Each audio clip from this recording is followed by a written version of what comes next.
Hello and welcome to Transworld Business Advisors of Frederick, Carroll County, and Owings Mills and Columbia. I'm Dave Dejewski. I'm the managing director of these regions in Transworld, and today we're going to dive into a topic that is often underestimated, but it's very critical in the world of business sales, and that is landlords. Whether you're a small business owner or another business broker, an M&A advisor, one of the professionals that support these transactions, understanding how a landlord fits into the sales process can make all the difference. By the end of today's discussion, I'm hoping that you're going to have some actionable insights into navigating landlord relationships and how to avoid or overcome some common pitfalls during a transaction. So the basic question is, why are landlords so important to the sale of a business? And simply put, most businesses operate in leased spaces, and landlords typically have the power to approve or deny lease transfers or assignments, and this gives them significant influence over the transaction. In some cases, they can even derail a deal entirely. Today, we're going to explore the landlord's role, some common challenges, and some strategies to handle them effectively. And we're also going to cover some key lease clauses to watch out for and how to address issues like if your landlord has some alternate use goals, or maybe there's a bad relationship between the seller and the landlord, and timing, which is also a very important topic to address. Like, when do you actually begin talking with the landlord? Do you wait until later on in the transaction? Do you do it early in the transaction? I've got a discussion around that, and we'll get right into it. But let's start with the basics.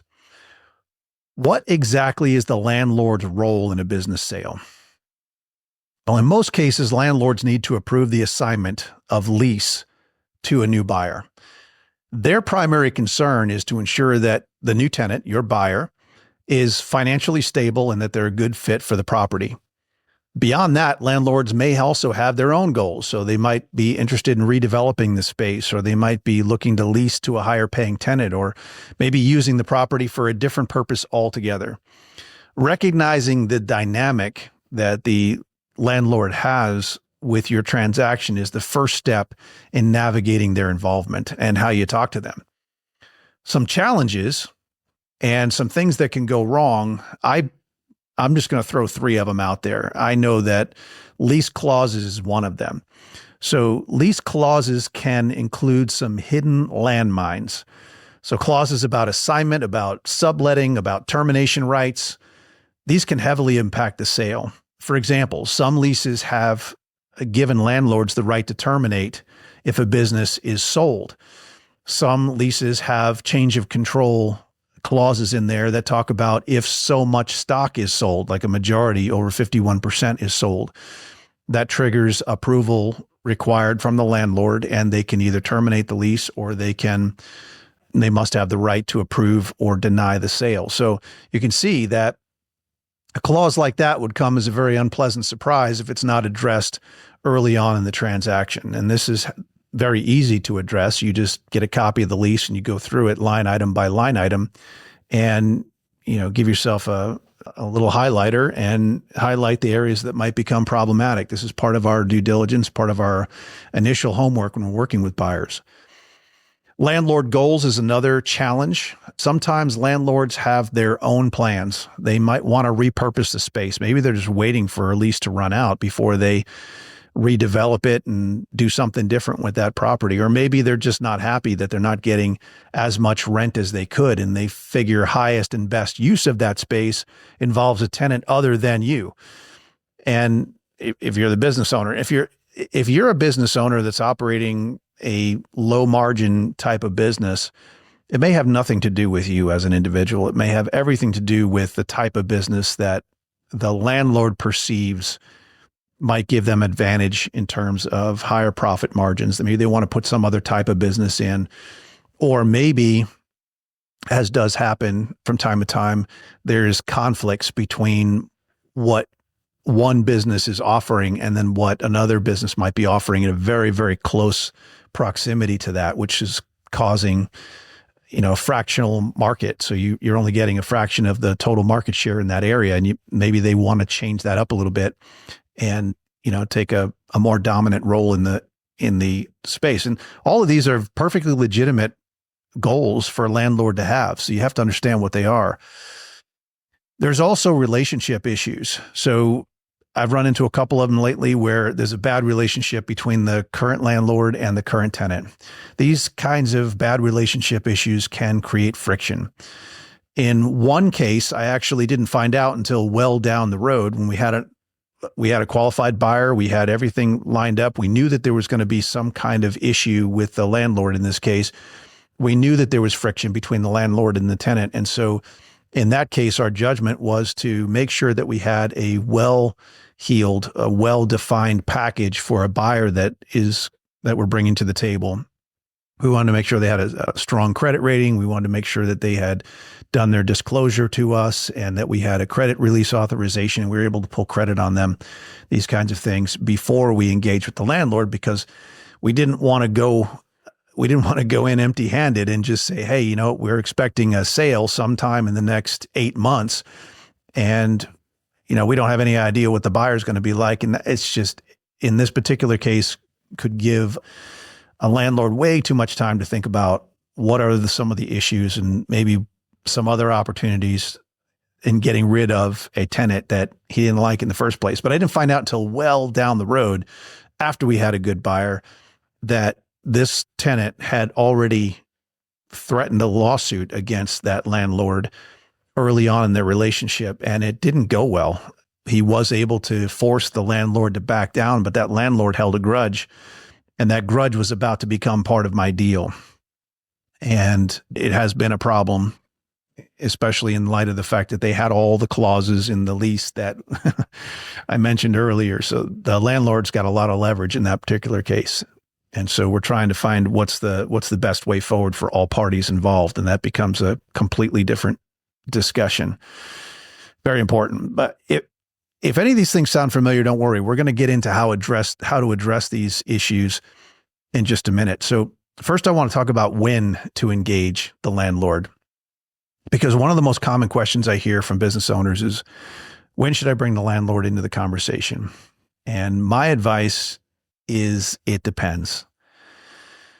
If you're confident that a landlord is going to be cooperative and that there's a good relationship there and there are no other issues that you can see, this is just a straight up vanilla kind of deal where the landlord's looking to maintain the status quo or maybe increase the rent a little bit when they have a change of control, starting early can be advantageous. And that would be the way that we really want to go. You want to read the lease, understand the clauses, try to get as much intel as you can, engage the landlord early. It gives you time to negotiate any lease adjustments that might happen. It's going to give you time to reassure the landlord about buyer's qualifications.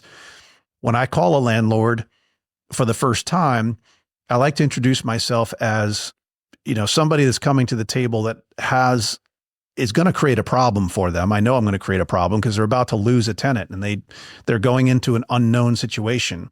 At the very minimum, they're going to have a bunch of paperwork that they're going to have to do, and it's because of my phone call. So I'm trying to reach out and establish rapport with them early on. And I want to let them know that I'm here to help and I'm going to help them with this transition, help qualify the buyers and this kind of thing. And so I ask them, what are your criteria for your lease? Like, do you have a minimum credit score? Do you have certain lease clauses or certain conditions or terms that you want to make sure are enforced all the time?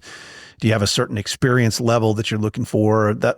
Give me some idea of what it is that you want as your ideal tenant, so that when we're screening buyers, we can screen for you as well as screen for the seller. So everybody's happy at the end of the day, right? So, it also gives you time to negotiate any lease adjustments. And what I mean by that is, what is it going to take to get the seller off the lease as a personal guarantee? If you got rapport and you've got a good discussion going on, the seller is not going to want to stay on the lease. They're going to want to be removed from the lease and put the new buyer on the lease, which you would think would be fair. But if the landlord doesn't know very much about the new buyer, and if the landlord is suspicious that the new buyer is not going to be able to pay the bill, they're going to want to hold on to that former tenant, and they can, in many cases, they can hold on to them. And so it gives you time to negotiate things like that. But What if you don't have a committed or qualified buyer at all or yet? In this case, it might be better to wait. I had one recently come through who is a foreign national, has $5.5 million in net worth, and most of the assets are tied up in investments that are overseas. And they don't have a whole lot of capital here in the United States yet, but they're in the process of moving everything into the United States. So what the landlord sees is only what's in the U.S. They don't really care what's outside the U.S. because if that buyer is to default, they're not going to be able to go after that new tenant to recover their losses. So they want to know, what can I recover? And so we had to get into this whole structuring thing. How do we get as much capital into the United States, or how do we lever the assets that are overseas to create some capital in the United States so that they have some level, so that the landlord and the seller have some level of comfort in transacting this deal. So sometimes involving the landlord too early without any concrete details or with only part of the picture, it can create some unnecessary tension or resistance. You don't want to stress them out. Like the same person I'm talking about, the same potential buyer, doesn't have a strong credit rating, not because they're not credit worthy. It's because they don't have enough of a track record in the United States to have created a track record and a good credit score. And so when they see a low credit score and they see that there's no capital in the United States, it doesn't matter that they're, $5.5 million worth of net worth. It's not going to be attractive to the landlord. And so in this case, there was also a soured relationship, a contentious relationship between the seller and the landlord. And judgment was, let's make sure we have a tight story to tell around the buyer, and we've got all the necessary details we need to make the landlord feel more comfortable before we engage in that discussion. I'm going to say one more thing about this while we're talking about it, because you're working on a team. You're not working alone. Normally there's attorneys involved. There may be other advisors involved. And the attorneys may be giving advice. In this particular case, the attorney we're working with, love him. We've done deals together before, but he had advised the seller, without my knowledge, to engage the landlord right away. Normally this would be good advice, except all those extenuating circumstances we just talked about makes it so that it wasn't actually good advice. The seller went and engaged the landlord 3 weeks before I even knew that engagement had happened. And that entire 3-week period of time, the landlord was just seething, like, you have to come through me. I have the final say. The rhetoric got escalated over that 3-week period of time between the seller and the landlord.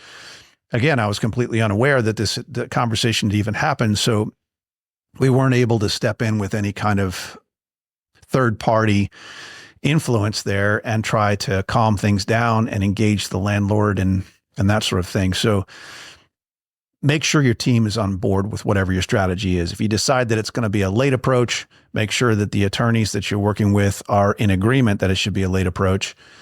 If it's going to be an early approach, same thing. And sometimes you don't even have those professionals on board yet. Like the attorneys haven't gotten involved with the buy side because maybe you don't have a buyer yet. And so you have to take every situation for what it's worth.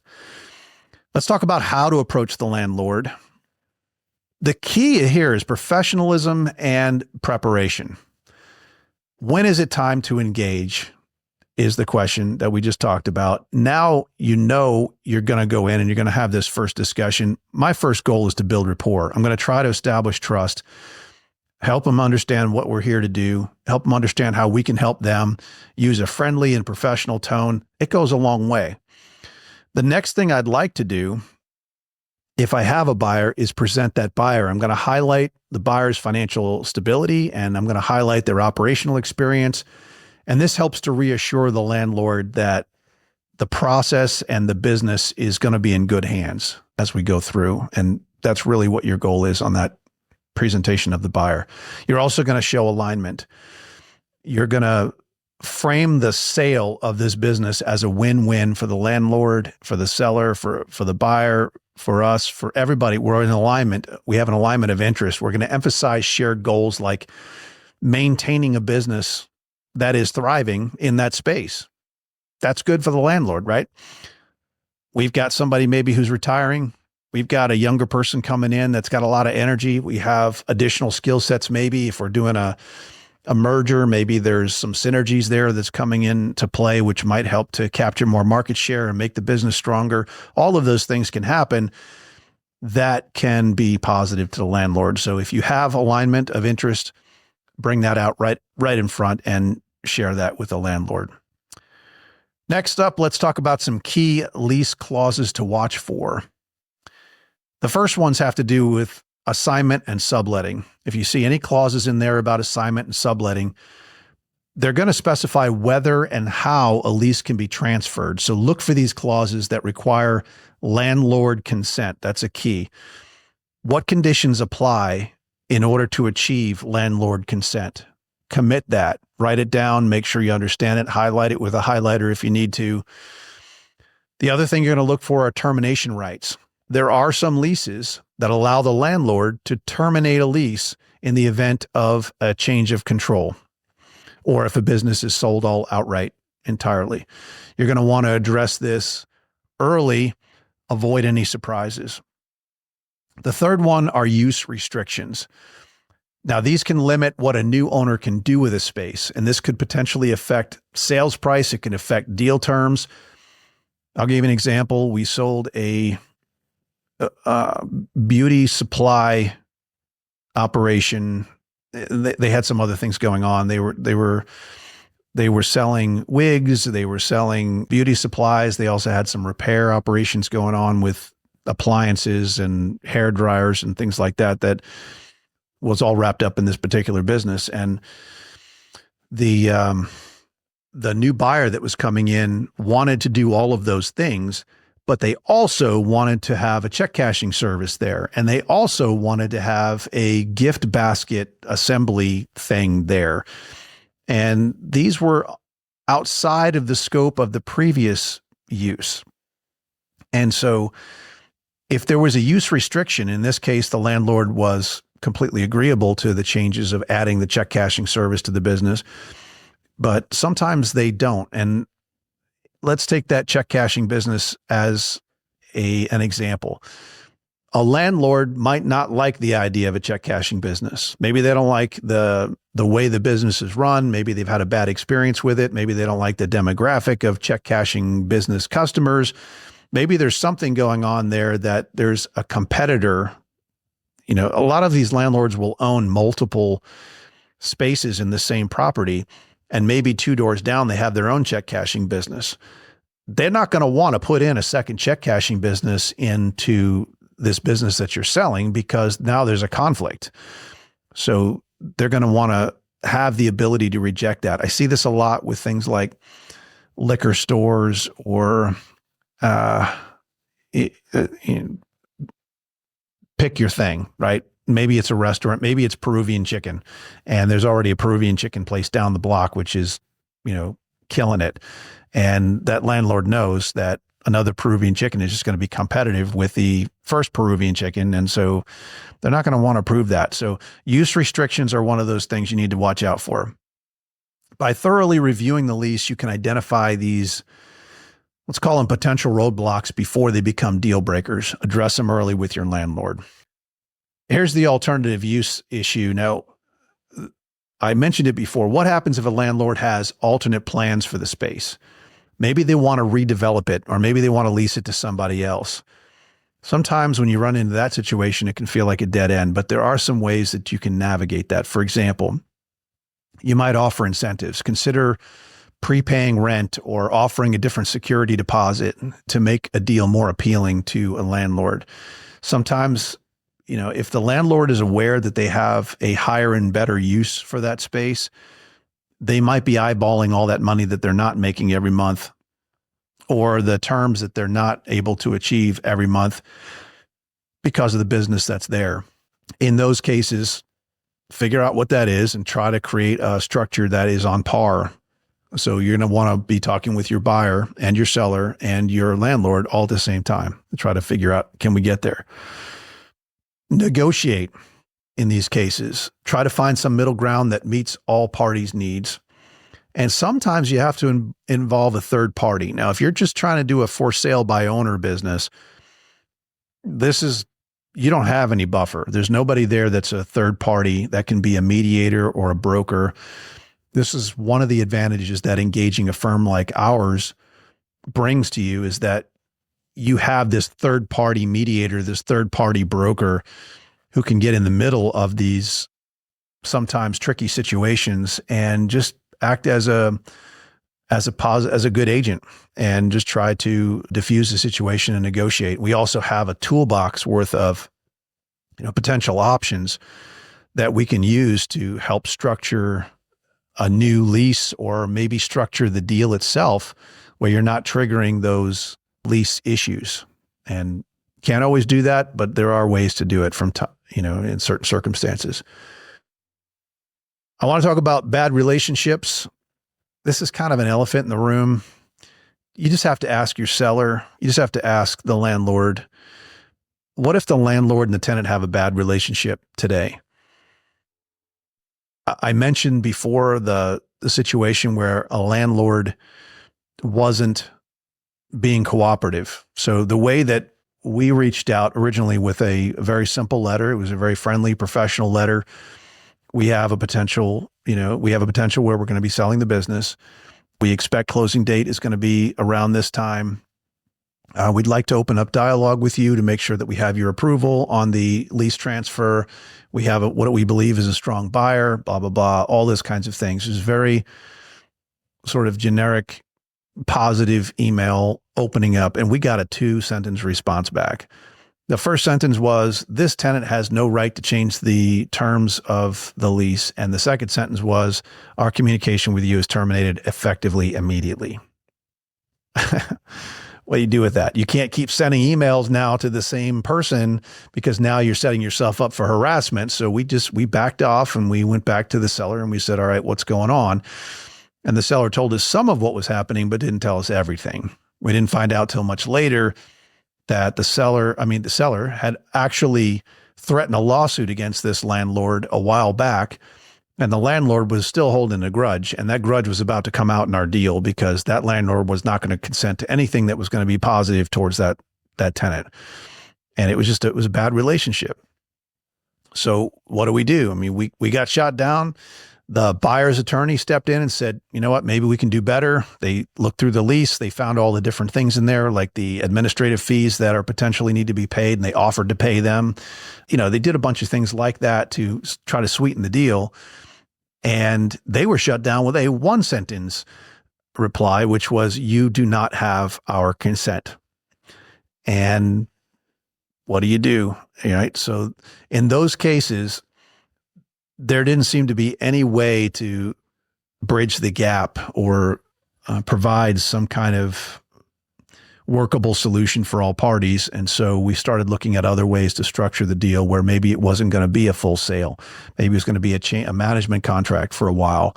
And maybe it would be an incremental sale that would take place over a period of years. And then it would culminate in the year when the lease was done. In the meantime, we're looking for other space, and, can we move this thing? There's all kinds of discussions that came up between the legal teams and ourselves, trying to come up with, how do we crack this nut?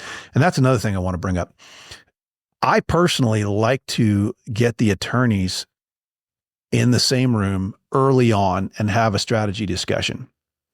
If for no other reason, we're going to talk about who's doing what, who's filing the Maryland Form 21, who's going to do the IRS template for the buyer and the seller so they can file the taxes in the following year, who is going to write or initiate the bill of sale and the purchase and sale agreement, all those things. So, and I keep a whiteboard, which is right behind me right now. It's showing a map of our region back there, but there's a whiteboard in there that keeps track of all of the things that have to happen in order for a sale to be not only complete, but done right. And so all the filings are being done. Any seller's lease and any seller's notes are being perfected with UCC filings. All those kinds of things are happening. And so that the deal is professionally done for the buyer and the seller. And there's not going to be any rescission. There's not going to be any conflicts, not any, confusion in terms of communication, who's doing what and when. And so that strategy meeting is really important to me, to have all those parties together at least once, 30, 45 minutes, you're done usually. But also if there's an issue around the lease, when do we advise engaging with the landlord? Is this an early engagement? Is this a later engagement? Are there backup plans? Are there incentives that can be offered or created? All of those kinds of things to help make a deal as smooth and as wrinkle-free as possible. And so that is part of the relationship thing. And it kind of flows right into the discussion of timing. When do you engage? And I have a rule of thumb. It's, engage early if the lease is challenging. If the lease has challenging clauses, but everything else is good, and the landlord's cooperation is going to be essential, you just have to walk through some negotiation, things like that. Engage them early so you can have the time, the runway that you need to make those changes. But wait until later if there's uncertainty about the buyer or if there's uncertainty about the transaction itself. So in the case of the buyer that was coming from overseas, there was a lot of things in there that we weren't really certain on. I didn't want to present a confusing situation to the landlord, so judgment was hold it off until we have a good solid picture on the buyer. And unfortunately, in this case, the seller was in extreme distress and was really pushing to get the sale done in a timely manner. And the two timelines did not match up very well. So we kind of, it wound up being, it wasn't as good as it could have been. Let's put it that way. All right. So the approach of waiting until later, if there's uncertainty about the buyer or the transaction, can help you manage risk while keeping the process efficient. Otherwise, engage early. So engage early is the first idea. And sometimes it's wait until we get a better picture. So in keeping with our motto, which is removing as much friction from the process as possible, let's talk for just 1 second before we close on how to make things go smoothly. Here's some pro tips. 1, be transparent. From the time you do engage the landlord until the closing, keep the landlord informed. Let them know what's going on along the way. This goes a long way to help them feel comfortable what's going on. And if anything should come up on their end, they can inform you and vice versa. So nobody's surprised. Be transparent about the process and where everything is. If it falls apart, let the landlord know the deal fell apart. I don't necessarily call them the first time there's a wrinkle, because everybody knows all deals are going to die 3 times before they actually close. And so we're not nervous about that. We make sure we're definitely not going to have a transaction, and then we let people know we're not going to have a transaction, and here's the reasons why. Have your documents ready. Prepare your buyer's financials, any business plans that they might have. Reassure the landlord. What I like to do early on is get a buyer's profile. So we have a list of what the assets and the liabilities are for the buyer. We know what their cash position is. We know what their debt position is. We know as much as we can about the financial situation and what their experience levels are and the kinds of things they're interested in and that kind of stuff. That's in one document that we have. As an alternative, if you're not using Transworld forms, you don't have our system, in order to help you work through that, you can go to the Small Business Administration and look up the SBA Form 413. That's a personal financial statement. I find that it makes a pretty good proxy. A lot of times page 1 is not relevant if there's no debt involved, but if there is debt involved and it's an SBA loan, that form, have it filled out and send it to your lenders ahead of time. That actually can help them out and speed up the process as well. So look at the SBA Form 413 for the document. I also do a disclosure statement. So that's, disclosing whether or not there's been any felonies and things like that, because that can affect leasing. That can also affect lending. And then also a authorization to pull credit. and we will do a soft pull of credit, and we'll check their credit rating. So we'll know all of the answers to these, key questions the landlord's going to raise before we go in. And I like to think about it as having a folder at one of those two-sided binder, two-pocketed folders, where on the left pocket you have, here's the problem. You're about to lose your current tenant. You're about to have some more paperwork, all based on my phone call. And then on the other side, we like to say, yeah, but we've got a good, strong buyer here, and we're going to help you, make sure we achieve your goals as a landlord as you make this transaction happen. Try to make it win-win for everybody. And then the third point, so be transparent is number one, have documents ready, number two. And the third point is stay professional. Keep it solution focused. You're going to have some tough conversations. You're going to have some landlords that maybe, have a bit of an attitude, or maybe they just don't understand the process, and that makes them defensive. And then they get, things can devolve quickly if you don't maintain your professionalism. So try to stay solutions focused, work your way through any negative kind of issues that might be going on. Listen more than we speak, and stay professional. So those are my three: be transparent, have your documents ready, and stay professional. The smoother you're going to make the process, the better the chances of the deal closing are going to be. So in closing, navigating landlord relationships can be challenging, but with the right approach, it's absolutely manageable. By understanding landlords' roles, preparing thoroughly, and communicating effectively, you can overcome obstacles and drive a sale to successful close. Thank you for joining me today in this episode, if you want to call it that. If you have any questions or you'd like to share experiences, please reach out to me. If you've got a business that is for sale, somebody that's looking to sell something, reach out to me, and we'd be happy to start the process with you, and we'll walk you through every step of the way. Have a great day.